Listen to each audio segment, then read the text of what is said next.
भारत के हृदय में बसा एक छोटा सा गांव था मंगलपुर। नाम के अनुरूप ये गांव समृद्धि और शांति का प्रतीक था। हरे भरे खेत, कलकल करती छोटी नदी और पेड़ों की घनी छाया में बसे मिट्टी के घर, सब कुछ एक सुकून भरी तस्वीर पेश करते थे।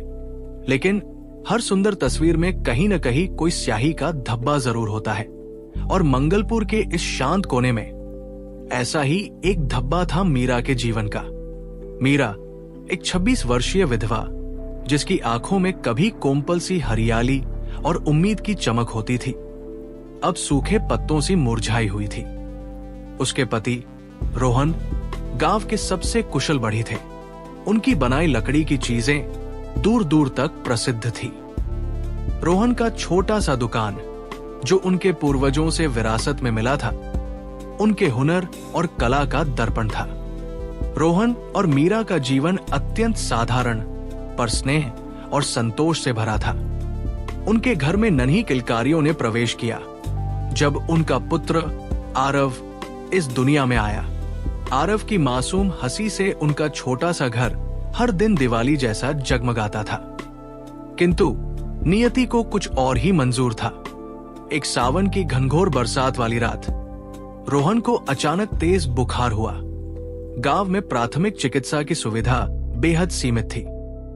मंगलपुर से शहर का अस्पताल कई मीलों दूर था। रात भर मीरा ने आरव को एक हाथ से संभालते हुए दूसरे हाथ से अपने पति की सेवा की। लेकिन भोर होते होते रोहन ने अंतिम सांस ली।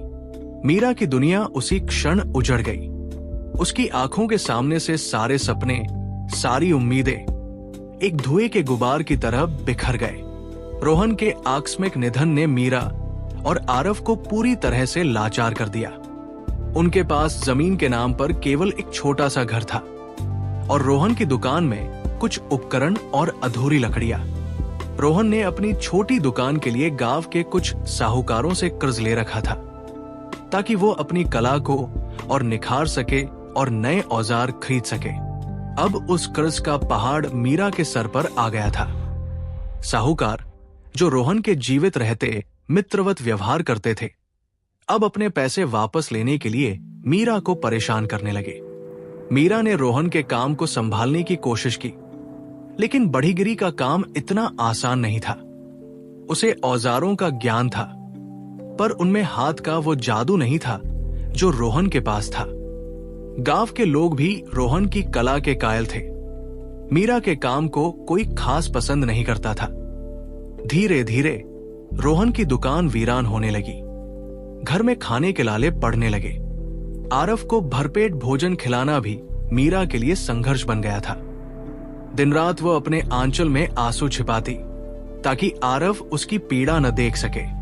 सावन का महीना फिर से आ रहा था, वही सावन जिसमें रोहन ने अपनी दुनिया छोड़ी थी। ये महीना मंगलपुर में उमंग और उत्सव का प्रतीक होता था। झूले पड़ते, महिलाएं लोकगीत गाती और प्रकृति चारों ओर हरियाली की चादर ओढ़ लेती। लेकिन इस बार सावन मीरा के लिए सिर्फ दर्द और यादों का महीना था। उसकी आंखें आसमान की ओर उठती, बादलों को देखती, और हर बूंद में उसे रोहन का चेहरा दिखाई देता। उसका मन बप्पा से प्रश्न करता, हे गणपति बप्पा, आपने क्यों मेरे जीवन से सारी खुशियां छीन ली? क्यों मुझे इस अगाध दुख के सागर में धकेल दिया? मीरा ने अपना सब्र खोना शुरू कर दिया था। उसने ईश्वर पर से विश्वास खो दिया था। वो हर दिन बस यही सोचती कि कैसे वो इस अग्नि परीक्षा से बाहर निकलेगी। गांव के कुछ लोग सहानुभूति जताते, कुछ पीठ पीछे कानाफूसी करते और कुछ साहूकार तो खुलेआम अपमान करते। मीरा ने हर जगह से खुद को बंद कर लिया था, सिवाय आरव के लिए जीने के। एक दिन जब मीरा नदी पर पानी भरने गई थी, तो उसने गांव की सबसे वृद्ध और पूजनीय महिला नानी शांति को देखा। नानी शांति अपने ज्ञान और अटूट भक्ति के लिए जानी जाती थी। उनकी उम्र 80 के पार थी, लेकिन चेहरे पर सदैव एक दिव्य तेज और होठों पर मधुर मुस्कान रहती थी। नानी शांति कुछ अन्य महिलाओं के साथ बैठी थी और किसी व्रत की महिमा बता रही थी। मीरा ने सुना, नानी कह रही थी, देखो बहनों, आने वाला सावन का महीना शिवजी का प्रिय मास है और इसी में आती है संकष्टी चतुर्थी। ये चतुर्थी सावन की पहली होती है और इसका महत्व अनंत है। इस दिन जो सच्चे मन से गणेश जी की पूजा करता है उसे वे कभी निराश नहीं करते। वे स्वयं विघ्नहर्ता है, सुख करता है, जीवन के सारे कष्ट, सारी बाधाएं हर लेते हैं। मैंने अपने जीवन में कई चमत्कार देखे हैं इस व्रत के प्रभाव से। मीरा के कानों में ये शब्द पड़े तो एक पल के लिए उसे लगा जैसे उसके भीतर कहीं कोई दीपक जला हो, बुझा हुआ पर जलने की इच्छा लिए। वो धीमी चाल से नानी शांति के पास गई और उनके चरणों में प्रणाम किया। नानी शांति ने मीरा को देखा। उनकी अनुभवी आंखों ने मीरा की सूजी हुई आंखें और मुरझाया चेहरा तुरंत पहचान लिया। उन्होंने मीरा का हाथ अपने हाथों में लिया और स्नेह से कहा, मीरा बेटी, तुम बहुत दुखी लग रही हो। क्या हुआ है? मीरा अपनी भावनाओं को रोक न पाई। उसकी आंखों से आंसुओं की धारा बह निकली। उसने सिसकते हुए अपनी सारी व्यथा नानी शांति को सुनाई। रोहन का जाना, कर्ज का बोझ, आरव का भविष्य, अपनी लाचारी और ईश्वर के प्रति उसका बढ़ता अविश्वास। नानी शांति ने ध्यान से मीरा की बातें सुनी। जब मीरा चुप हो गई तो नानी शांति ने उसके सिर पर हाथ फेरा और कहा, बेटी, दुख और सुख जीवन के दो पहलू हैं। जब दुख आता है तो हम सोचते हैं कि ईश्वर हमसे रूठ गए हैं, लेकिन ऐसा नहीं है। ईश्वर हमारी परीक्षा लेते हैं और कई बार वे हमें उस मार्ग की ओर धकेलते हैं जहां से हम अपनी समस्याओं का समाधान स्वयं ढूंढ सके। उन्होंने आगे कहा, तुमने अभी संकष्टी चतुर्थी की बात सुनी। ये कोई मामूली व्रत नहीं है मीरा, ये बप्पा की प्रत्यक्ष कृपा पाने का एक सीधा मार्ग है। सावन के महीने में जब ये चतुर्थी आती है तो इसकी शक्ति कई गुना बढ़ जाती है। इसे सावन संकष्टी चतुर्थी या गणाधिप संकष्टी चतुर्थी भी कहते हैं। इस दिन चंद्रमा की पूजा का भी विशेष महत्व है। चंद्रमा जो मन का कारक है, उसकी शुद्धि भी इस व्रत से होती है। मीरा ने उत्सुकता से पूछा, नानी, क्या सच में? क्या बप्पा मेरी भी सुनेंगे? मैंने तो उन पर से विश्वास ही खो दिया है। नानी शांति मुस्कुराई। बप्पा सबके हैं मीरा, वे छोटे से छोटे जीव से लेकर बड़े से बड़े राजा तक हर किसी की सुनते हैं जो उन्हें सच्चे हृदय से पुकारता है। विश्वास ही सबसे बड़ी शक्ति है। तुम एक बार ये व्रत करके देखो, मैं तुम्हें पूरी विधि बताती हूं। नानी शांति ने मीरा को सावन संकष्टी चतुर्थी के व्रत की महिमा और विधि विस्तार से समझाई। बेटी, संकष्टी चतुर्थी के दिन सुबह सूर्योदय से पहले उठकर स्नान करना होता है। साफ कपड़े पहनकर मन को शांत करके व्रत का संकल्प लेना होता है। संकल्प करते समय अपने मन की इच्छा या समस्या को बप्पा के सामने रखना होता है। इसके बाद घर के मंदिर में गणेश जी की मूर्ति या तस्वीर के सामने शुद्ध जल से स्नान कराकर उन्हें पीले या लाल वस्त्र पहनाओ। उन्हें रोली, चंदन, अक्षत, चावल, दूर्वा घास, दूब, लाल फूल जैसे गुड़हल और सिंदूर चढ़ाओ। बप्पा को दूर्वा अत्यंत प्रिय है। 21 गांठ वाली दूर्वा चढ़ाना शुभ होता है। फिर उन्हें मोदक का भोग लगाओ। अगर मोदक न बना सको तो लड्डू या कोई भी मीठी चीज जो घर में उपलब्ध हो वो चढ़ाओ। नारियल भी चढ़ाया जा सकता है। गणेश जी के मंत्रों का जाप करो, जैसे गंग गणपत्य नमः या वक्रतुंड महाकाय, सूर्यकोटि संप्रभ, निर्विघ्नम कुरु मे देव, सर्वकार्येषु सर्वदा। आरती करो। दिन भर में मन ही मन बप्पा का स्मरण करते रहो। निराहार या फलाहार रहकर व्रत किया जाता है। शाम को चंद्रमा के उदय होने का इंतजार करें। चंद्रमा दर्शन के बाद ही व्रत का पारण किया जाता है। चंद्रमा को अर्घ्य दिया जाता है। जल में दूध, चावल और फूल मिलाकर चंद्रदेव को चढ़ाया जाता है। सोमाय नमः या चंद्राय नमः मंत्र का जाप करते हुए चंद्रमा को प्रणाम करें। इसके बाद गणेश जी की पूजा पुनः करें। भोग लगाए और फिर स्वयं प्रसाद ग्रहण कर व्रत खोले। ध्यान रहे, इस दिन किसी का अपमान न करें, मन में बुरे विचार न लाए और दूसरों की मदद करने का प्रयास करें। यही सच्ची भक्ति है। मीरा ने नानी शांति की बातें ध्यान से सुनी। उसके मन में एक नई उम्मीद की किरण जगी। उसने संकल्प लिया कि वो इस बार सावन संकष्टी चतुर्थी का व्रत अवश्य करेगी, पूरी श्रद्धा और लगन से। सावन की पहली संकष्टी चतुर्थी का दिन आ गया। मीरा सुबह ब्रह्मा मुहूर्त में उठ गई, ठंडे पानी से स्नान किया। घर में खाने को कुछ खास नहीं था, पूजा के लिए भी सामग्री जुटाना मुश्किल था, लेकिन मीरा ने हिम्मत नहीं हारी। उसने अपने घर में जो भी थोड़ा बहुत मिला, एक सूखा फूल, कुछ चावल के दाने और एक पुराना दिया, उससे ही बप्पा की चौकी सजाई। नारियल का एक टुकड़ा और एक पुराना लड्डू जो रोहन के जन्मदिन का बचा हुआ था और आरव ने छुपा कर रखा था, मिला। मीरा ने उसी से बप्पा का भोग तैयार किया। उसके पास दूरवा भी नहीं थी। उसने बाहर गांव में जाकर कुछ हरी घास तोड़ी और उसे धोकर बप्पा को अर्पित किया। पूजा करते समय मीरा का मन अशांत था, भूख लग रही थी।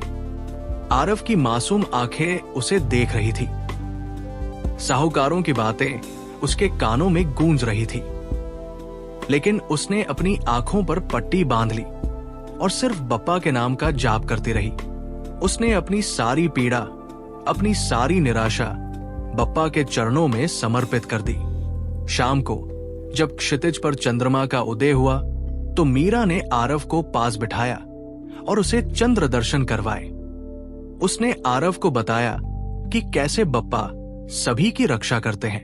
अपनी आधी कटोरी पानी से उसने चंद्रदेव को अर्घ्य दिया और प्रार्थना की कि उसके जीवन से सारे संकट दूर हों। व्रत के पारण के बाद मीरा को थोड़ी शांति मिली। शरीर थका था पर मन हल्का था। उसी रात एक अप्रत्याशित घटना हुई। एक बुजुर्ग व्यापारी जो शहर से मंगलपुर से गुजर रहा था, अपनी बैलगाड़ी के पहिए की मरम्मत के लिए रोहन की पुरानी दुकान के पास रुका। उसने देखा कि दुकान के दरवाजे पर अभी भी रोहन का नाम खुदा हुआ था। उसे याद आया कि रोहन कितना कुशल कारीगर था। व्यापारी ने जिज्ञासावश मीरा से बात की। मीरा ने उसे अपनी स्थिति बताई। व्यापारी ने रोहन के काम की तारीफ की और देखा कि दुकान में कुछ लकड़ी के औजार अभी भी सही सलामत थे। उसने मीरा से पूछा, तुम्हारे पति ने कुछ अधूरी लकड़ी की नक्काशी का काम छोड़ा था क्या? मुझे कुछ विशेष लकड़ी के खिलौनों की जरूरत है। मीरा को याद आया रोहन ने कुछ लकड़ी के हाथी और घोड़े बनाने शुरू किए थे, लेकिन काम पूरा होने से पहले ही वे चल बसे। मीरा ने वे अधूरी चीजें व्यापारी को दिखाई। व्यापारी को वे पसंद आई। उसने मीरा को पैसे दिए और कहा, अगर तुम इन्हें पूरा कर सको तो मैं तुम्हें और काम दूंगा। मीरा को लगा जैसे बप्पा ने स्वयं ये रास्ता दिखाया हो। ये बात बहुत छोटी थी, लेकिन मीरा के लिए ये एक बड़ा संकेत था। उसने रात दिन एक करके उन अधूरी मूर्तियों को पूरा किया। उसकी उंगलियों में रोहन जैसा जादू तो नहीं था, पर उसकी लगन और श्रद्धा ने उस काम में जान डाल दी। व्यापारी वापस आया, काम देखकर बहुत खुश हुआ और उसे और ऑर्डर दिए। ये एक छोटी सी शुरुआत थी। मीरा को कुछ पैसे मिले, जिससे उसने आरव के लिए खाना खरीदा और थोड़ी सी पूजा सामग्री। ये पहला संकेत था कि बप्पा उसकी सुन रहे थे। मीरा ने अब हर संकष्टी चतुर्थी का व्रत पूरी निष्ठा से करना आरंभ कर दिया। पहले कुछ महीनों तक जीवन में कोई बड़ा बदलाव नहीं आया। दुकान से होने वाली आय इतनी कम थी कि बस 2 वक्त की रोटी का जुगाड़ हो पाता था। कर्ज का बोझ जस का तस था और साहूकार अब भी परेशान करते थे। कभी कभी मीरा का मन डगमगाता। उसे लगता, क्या सच में बप्पा मेरी सुन रहे हैं या ये सब बस मेरे मन का वहम है? लेकिन नानी शांति के शब्द उसके कानों में गूंज उठते, विश्वास ही सबसे बड़ी शक्ति है, मीरा। और फिर वो अपनी सारी शंकाएं त्याग कर दोगुने विश्वास से व्रत में लीन हो जाती। उसने अपनी कमाई का कुछ हिस्सा बचाकर लकड़ी के छोटे टुकड़े और रंग खरीदना शुरू किए। अब वो रोहन के पुराने उपकरणों की मदद से छोटे छोटे खिलौने और सजावटी सामान बनाने लगी। शुरुआत में उसकी कला में उतनी निपुणता नहीं थी, लेकिन उसने हार नहीं मानी। हर दिन अभ्यास किया, अपने पति के पुराने नमूनों को देखा और सीखने की कोशिश करती रही। अक्सर ऐसा होता कि संकष्टी चतुर्थी के दिन उसे कोई ऐसी समस्या आ पड़ती जो उसके व्रत को तोड़ने पर मजबूर कर देती। एक बार आरव को तेज बुखार हो गया। मीरा का मन व्याकुल हो उठा। व्रत तोड़ने का विचार उसके मन में आया ताकि वो आरव की सेवा में पूरी तरह लग सके, लेकिन उसने अपने मन को समझाया। उसने आरव को अपनी गोद में लिया, बप्पा के सामने बिठाया और उनसे बच्चे की कुशलता के लिए प्रार्थना की। उसने आरव को दाल चावल का पानी पिलाया और खुद निराहार रही। शाम को जब उसने चंद्र दर्शन किए और व्रत का पारण करने वाली थी, आरव की तबीयत में आश्चर्यजनक रूप से सुधार आ गया। उसका बुखार उतरने लगा। मीरा की आंखों में आंसू थे, कृतज्ञता के आंसू। एक और बार एक साहूकार उसके घर आया और धमकी देने लगा कि अगर पैसे वापस नहीं किए तो वो उसका घर ले लेगा। ये संकष्टी चतुर्थी का ही दिन था। मीरा को लगा कि उसकी सारी मेहनत बेकार हो रही है। साहूकार ने उसे अपमानित किया और गांव में भी उसकी बदनामी हुई। मीरा का मन टूट गया। उसने सोचा, बप्पा, ये कैसी परीक्षा है?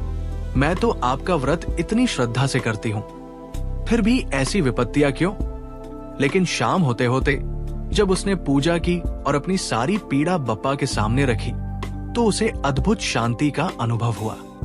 उसे लगा जैसे बप्पा उसे कह रहे हों, धैर्य रख मीरा, तेरी परीक्षा अभी समाप्त नहीं हुई है, मैं तेरे साथ हूं। अगले दिन गांव के मुखिया, जो रोहन के काम के प्रशंसक थे, किसी काम से मीरा की दुकान के पास से गुजरे। उन्होंने देखा कि मीरा कुछ नए खिलौने बना रही थी।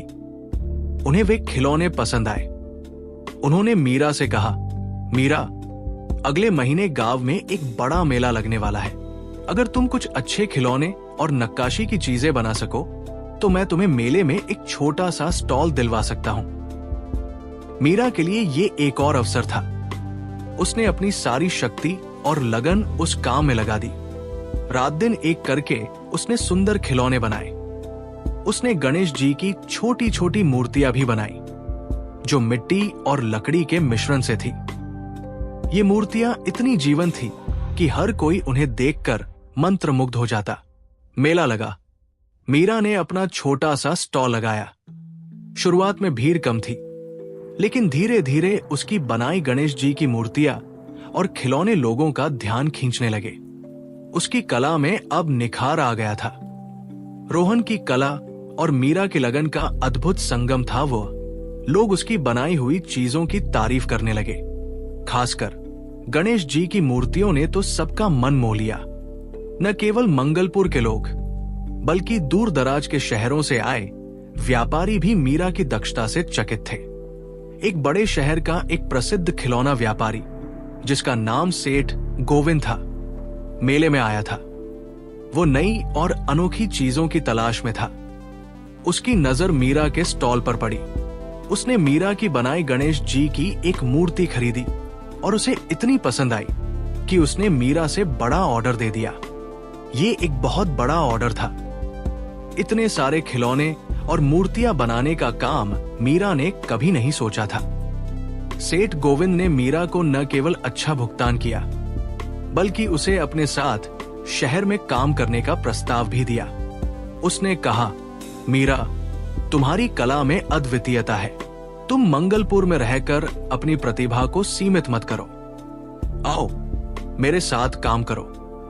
मैं तुम्हें हर संभव सहायता दूंगा ताकि तुम अपने पति के सपनों को पूरा कर सको और अपने बेटे को एक बेहतर भविष्य दे सको। मीरा की आंखों में खुशी के आंसू छलक आए। ये बप्पा की प्रत्यक्ष कृपा थी। उसी दिन संकष्टी चतुर्थी का व्रत था। मीरा ने सेठ गोविंद के प्रस्ताव को स्वीकार कर लिया। उसने अपने कर्ज चुकाए, साहूकारों को उनके पैसे वापस किए और उनके सामने सिर उठाकर खड़ी हुई। उसने अपने घर की मरम्मत करवाई और नानी शांति के चरणों में जाकर अपना आभार व्यक्त किया। मंगलपुर में मीरा की सफलता की कहानी सबके लिए प्रेरणा बन गई। लोगों ने देखा कि कैसे एक अकेली असहाय स्त्री ने अपने विश्वास और बप्पा की कृपा से अपने जीवन को बदल दिया। मीरा ने शहर जाने से पहले मंगलपुर में रोहन की दुकान को दान कर दिया ताकि गांव के अन्य युवा बढ़ी वहां काम सीख सके। मीरा ने सेठ गोविंद के साथ काम करना शुरू किया। उसकी कला और निखर गई। उसने अपनी रचनात्मकता से नए नए डिजाइन बनाए। उसकी बनाई चीजें देश विदेश में लोकप्रिय हो गई। आरव को अच्छी शिक्षा मिली। मीरा ने कभी अपने अतीत को नहीं भुलाया। उसने अपनी कमाई का एक हिस्सा सामाजिक कार्यों में लगाया। उसने मंगलपुर गांव में एक छोटा सा स्कूल और एक प्राथमिक स्वास्थ्य केंद्र बनवाने में मदद की। मीरा ने जीवन भर संकष्टी चतुर्थी का व्रत नहीं छोड़ा। हर सावन संकष्टी चतुर्थी पर वो पूरे विधि विधान से गणेश जी की पूजा करती थी। अब उसके पास धन, सम्मान और सब कुछ था, लेकिन उसकी श्रद्धा और नम्रता कभी कम नहीं हुई। वो हमेशा याद रखती थी कि ये सब बप्पा की कृपा से ही संभव हुआ है। मीरा की कहानी मंगलपुर ही नहीं बल्कि आसपास के कई गांवों में एक मिसाल बन गई। जब भी कोई व्यक्ति किसी समस्या से घिर जाता तो उसे मीरा की कहानी याद दिलाई जाती थी।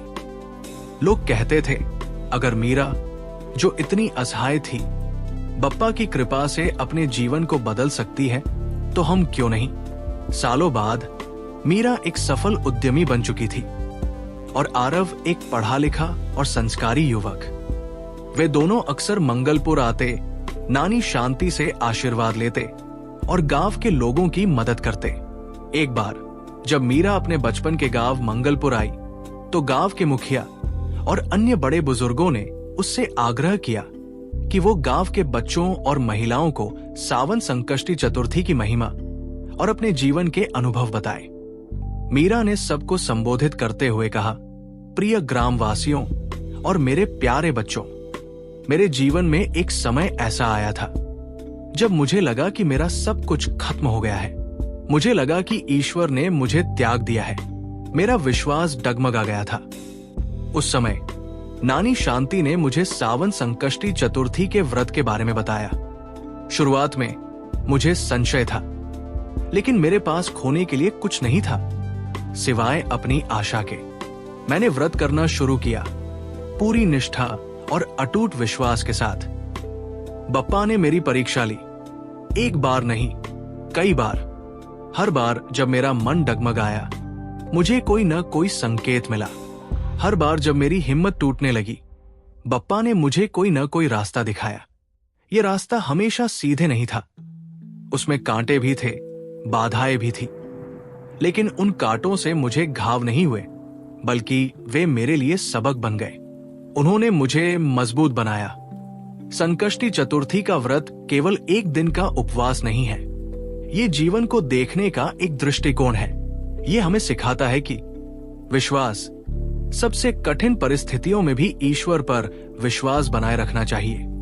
धैर्य, हर समस्या का समाधान तुरंत नहीं होता। धैर्य रखना सफलता की कुंजी है। प्रयास, बप्पा तभी सहायता करते हैं जब हम स्वयं प्रयास करते हैं। वे बैठे बैठाए कुछ नहीं देते। वे हमें कर्म करने की प्रेरणा और फल देते हैं। सकारात्मकता, नकारात्मकता हमें अंदर से कमजोर करती है। बप्पा हमें सिखाते हैं कि हर चुनौती को एक अवसर के रूप में देखें। परोपकार, जब हमें कुछ मिलता है तो उसे दूसरों के साथ साझा करना चाहिए। सच्ची सुख शांति दूसरों की सेवा में है। बप्पा को विघ्नहर्ता इसलिए कहते हैं क्योंकि वे हमारे जीवन के विघ्नों को हरते हैं, किंतु वे हमारे विघ्नों को तब हरते हैं जब हम स्वयं उन विघ्नों से लड़ने का संकल्प लेते हैं। वे हमें शक्ति देते हैं, बुद्धि देते हैं, सही मार्ग दिखाते हैं। उन्होंने मुझे अपनी कला को निखारने की बुद्धि दी, मुझे सही लोगों से मिलवाया और मुझे समस्याओं से लड़ने की शक्ति दी। इसलिए मैं आप सबसे यही कहूंगी कि सावन की संकष्टी चतुर्थी का व्रत पूरे विधि विधान से करें। लेकिन सबसे महत्वपूर्ण है कि इसे सच्चे हृदय और अटूट विश्वास से करें। बप्पा आपकी हर पुकार सुनेंगे। वे आपके जीवन को सुख, समृद्धि, शांति और खुशियों से भर देंगे। जय गणेश। मीरा की आंखों में अब दुख नहीं, अपार शांति और संतोष था। उसके शब्द सुनकर गांव वाले भावुक हो उठे।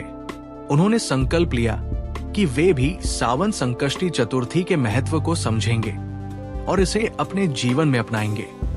इस प्रकार सावन संकष्टी चतुर्थी की ये चमत्कारिक कथा हमें सिखाती है कि बप्पा की कृपा असीम है। वे अपने सच्चे भक्तों को कभी निराश नहीं करते।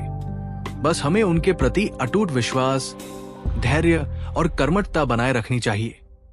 बप्पा की कृपा से जीवन के सारे संकट दूर होते हैं और जीवन सुख समृद्धि से भर जाता है। जय गणेश, जय गणेश, जय गणेश देवा। माता जाकी पार्वती, पिता महादेवा।